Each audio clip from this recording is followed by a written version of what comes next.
Hello YouTubers, Alaska Prepper here. Ladies and gentlemen, get your meat stocked up as soon as possible. And stock up as much as you can. No, not because of the price going up or hyperinflation or any of that stuff. I'm not saying that hyperinflation or prices going up is not going to happen eventually. It's happening right now, and I believe we will be headed towards hyperinflation. However, ladies and gentlemen, you have to listen to this. If the U.S. is a nation of innovation, why aren't we embracing cell-cultured meats? Meaning that this article is saying that we should be growing meat in petri dishes and then feeding that to the public. And it's already being done in another country. And I'm going to share that with you here in a minute. My question is this, ladies and gentlemen. How do we know if there are any long-term effects to this? And my other question is this. The people that are pushing this onto the general public, are they eating this meat? Are they eating meat that's grown in a lab? Is that the kind of meat that you want to eat? Are we free or not? Can we choose to eat what we want to eat? Well, ladies and gentlemen, eventually food is going to become so expensive that people that did not prepare are going to end up eating this exact same meat. Cultured meat. Meat that was grown in a lab. It just doesn't sound right to me. Let me go ahead and read this for you. And there is a country that is actively doing this right now. And I'm going to share that with you as well. And notice this, ladies and gentlemen, when I'm reading through this article. They make it sound so good. I mean, they make it sound that is so good. We should be doing this. Everyone should be doing this. But my question is this. Are the people that wrote this article doing this? Are they eating cultured meats? I just have to say, probably not. Because in my opinion, most of the people that want to head us towards this kind of a future, most of them are hypocrites. But that's just my opinion. If you haven't been following the food tech sector in recent years, the idea of slaughter-free meat cultivated from cells might still seem like the stuff of science fiction. But on the other side of the world, it's already a reality. This past December, meaning December of 2020, the city-state of Singapore granted the company ETH ADDRESS permission to produce and sell cell-cultured meat. The company debuted the meat during an event at a private social club, shortly after winning government approval. It was the first time cell-cultured meat has ever been served in a restaurant. Unfortunately, ladies and gentlemen, the current U.S. regulatory process for cell-cultured meat is inhibiting us from making the kind of progress that Singapore is making. This is a massive missed opportunity for a nation that prides itself on being a leader in innovation. So ladies and gentlemen, we have to, produce cell-cultured meat and have us, the general population, eat it in order to be a leader in innovation. Forget about curing cancer. Forget about all that kind of stuff. We have to produce cell-cultured meats. And I know I'm being a little facetious here. But the thing is this, is if you want to eat cell-cultured meats, by all means, eat it. If you want to eat bugs, eat the bugs. That's what freedom is about, that you have a choice. But what I see coming is a time when things get so expensive, and all of the banks are warning about it. Bank of America pretty much said, yeah, this hyperinflation is probably not going to be transitory. What has ever been transitory, ladies and gentlemen? When we got taken off of the gold standard in 1971, it was supposed to be temporary. Well, here we are, almost 50 years later. August 15th of this year will be the 50th year that we were taken off the gold standard. That was supposed to be transitory. Consider that typically U.S. food safety regulation is a fairly lax process, at least compared to some other countries. However, the Food and Drug Administration and Food Safety Inspection Services released its newly agreed upon standard for the regulatory oversight of cell-cultured meat in 2019 and determined that meat cultured from cells will require regulatory oversight from both entities. It was a long road just to get to this decision. Say nothing for how long it will take to move products through the newly designed process. So they're already in the process of doing this. 2 years on with still no products on the American market, it's clear that cell culture meat is being held to a higher safety standard than most food products. This does the U.S. a disservice. As former Secretary of Agriculture Sonny Perdue observed to reporters at a North American Meat Institute event, "We don't want this new technology to feel like they've got to go offshore or outside the United States to get a fair regulatory protocol." Ladies and gentlemen, why aren't we hearing about this en masse? Why are we not being allowed to know about this en masse? I mean, in the mainstream media. Why aren't our Congress people talking about this? You know, in the United States, we love meat. That's all there's to it. We love meat. We love boomsticks. We love to have our burgers on the 4th of July. I think it'd be a little different if we knew that those burgers were coming from a petri dish in a lab somewhere. Now look, I'm not against any of this. If you want to eat lab-grown meats and crickets, by all means, eat it. But don't tell me what I have to eat. Don't tell me that cow farts are destroying the earth because of a cyclic weather pattern that has existed for the entirety of the lifespan of the earth. Don't tell me that it's cow farts. Don't tell me that it's me breathing out CO2 that's destroying the planet. You know what's destroying the planet, ladies and gentlemen? Ignorant politicians. Why? Because when politicians fail, bad things happen.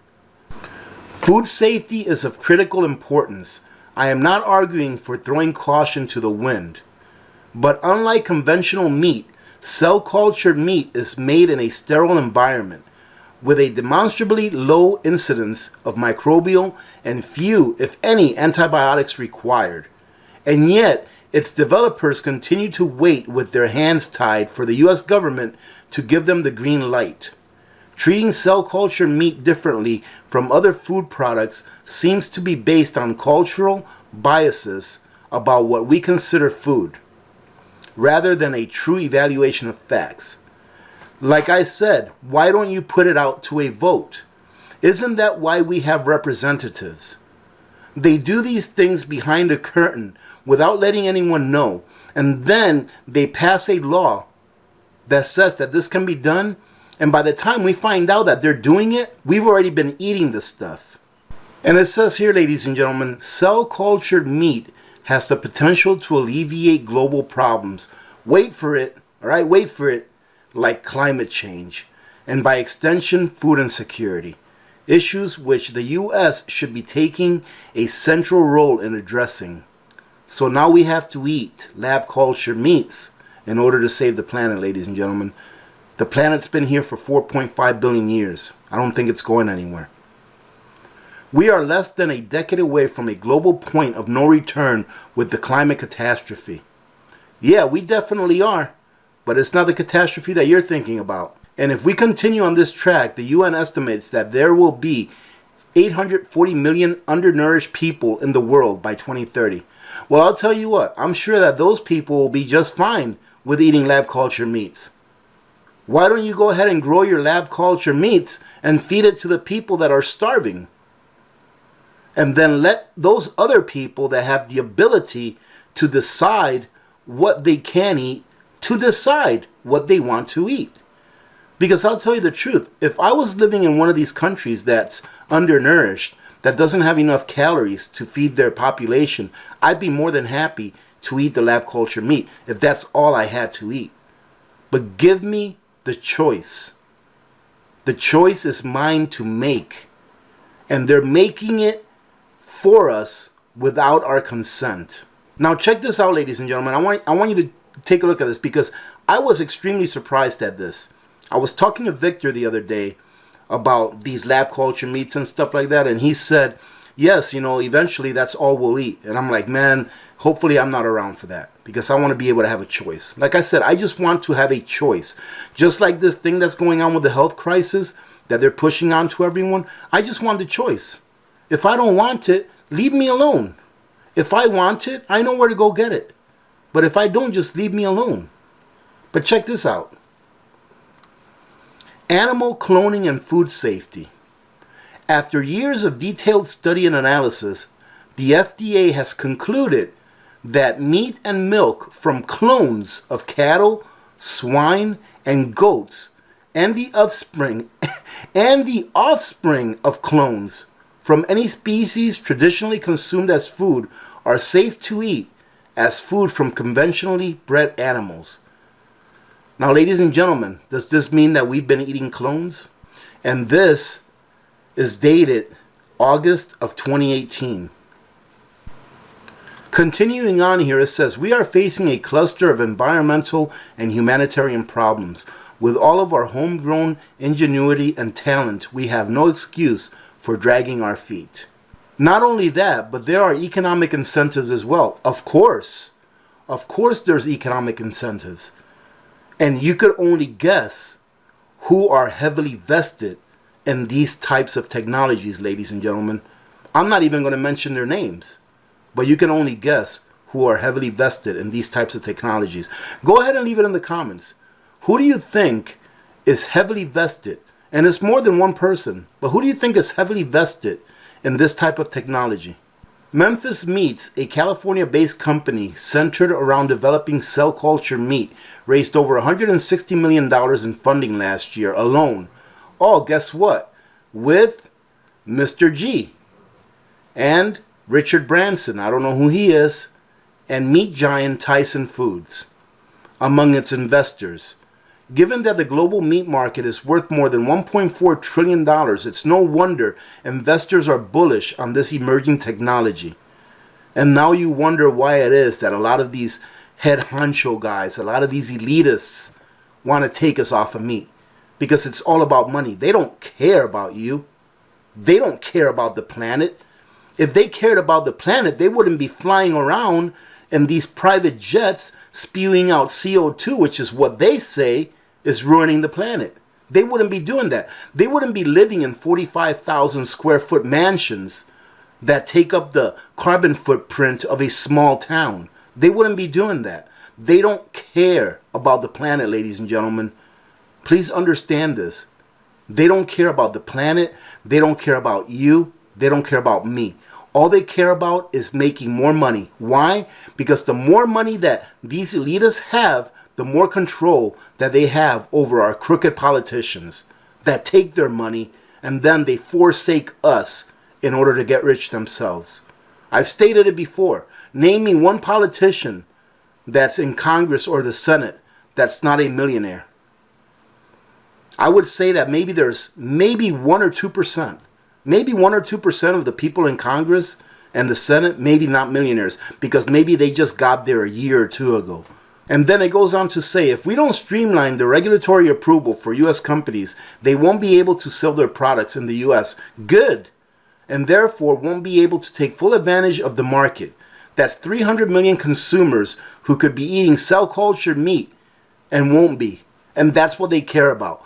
They want all of us to be on their product. Why? So that they can make money off of us, not knowing what ramifications eating this stuff will have in 10 or 15 or 20 years. This is really, ladies and gentlemen, I'm trying not to get excited here, but this disgusts me. It's disgusting. How much do you want? How much can you have? We're only on this earth for a limited number of years. How much do you want? It seems like these people want the entire world. They want everything. They don't want us to have choice. They don't want us to have the things that we want. They want us to have the things that they want us to have. They want us to live how they want us to live. And finishing it up, it says that it's promising that billionaires and businessmen are betting on cell-cultured meat. But it's about time the U.S. government did as well. Instead of standing in the way, the U.S. could be championing cell-cultured meat as a solution to our urgent public health and environmental crisis. As Americans, we like to think of our country as a homeland of innovation, entrepreneurship, and novel ideas. If we want to hold on to that identity, we need to put it to work. Right now, that means expediting innovations like cell-cultured meat that address some of the most pressing issues of our times. The U.S. and the world will be better off for it. Well, ladies and gentlemen, I'll tell you what. Maybe I shouldn't have been messing around on the internet looking for things, looking for things. I was looking around for meats to see what's going on with the meat market and see maybe if prices are going up more or whatever. And then I come across this article right here, and I'm glad I did because I didn't even know about this. I'm just glad that I've been stocking up on meat like crazy, and I think you ought to as well. You do what you feel comfortable with, ladies and gentlemen, but this is coming our way. They are telling us now, little by little, that this is coming our way. And eventually, these politicians that we elect to represent us, eventually they will forsake us once more. Why? Because their pockets are not full enough. They don't steal enough of our money. So they will forsake us once more. In the sake of these lobbyists and these billionaires that want to get richer off of something that we don't need. Remember to be good to each other. When good people do good things happen. Remember to reach one, teach one, and repeat. If we all did this, the world would be a better place, and you know that it will be a better place. Many blessings to all of you and your families. I'm Alaska Prepper. I'm out.